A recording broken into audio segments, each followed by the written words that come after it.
Okay, responsive websites. So what we're going to do now is build a responsive website, and it's going to be a portfolio website, so a template for a portfolio website that you can choose to use later on for your own portfolio websites, or just learn from it. Learn from it how to build a responsive website, which basically adapts to any screen size and screen resolution. So this is the website. What I've done is create a few pages.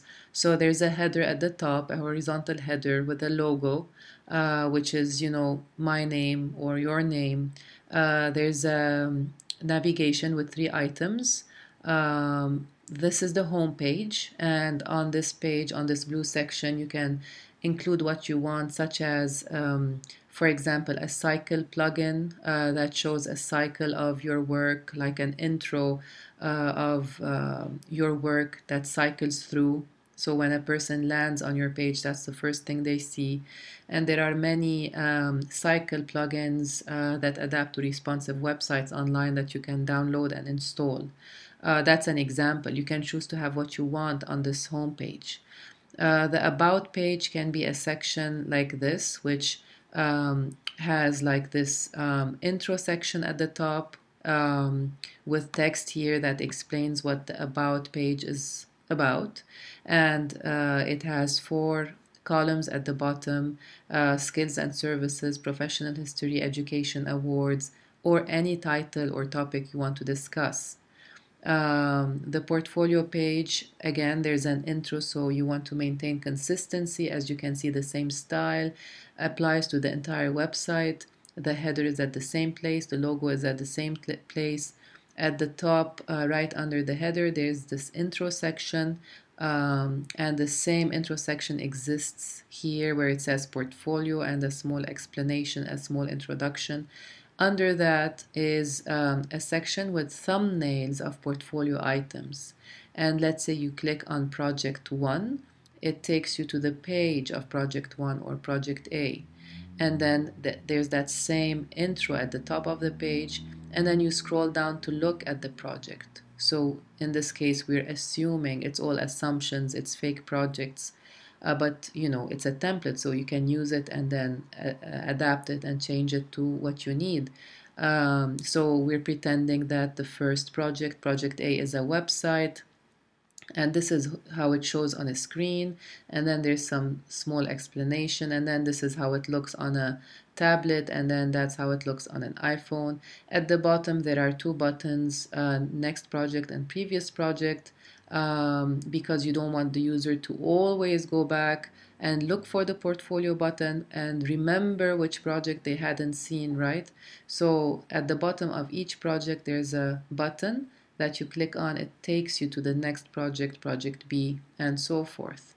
And then there's a contact page that, again, you can choose to insert a form, and you know by now how to insert a form. It's the same thing we did for the French Alps website, but instead you use percentages in this case as opposed to pixels, or you can choose to have your social media icons, maybe your picture if you like. Some students like to do that. Whatever you like, you can apply here. Now, the most important thing in this work, you know by now how to build a website, how to write the HTML and CSS3. The only thing you don't know here, which is the responsive part, is that we're viewing this on a wide screen currently on a laptop. When we scale the window down to look at this through a tablet or through a phone, the layout must change because you don't want this horizontal wide layout on a small narrow phone, right? So how do we do that? How do we make it so that when the screen resolution is small on a small screen device, how do we do it so that the layout changes? In fact, I've done it right here and I can show you. So if I scale down my window, look at the layout.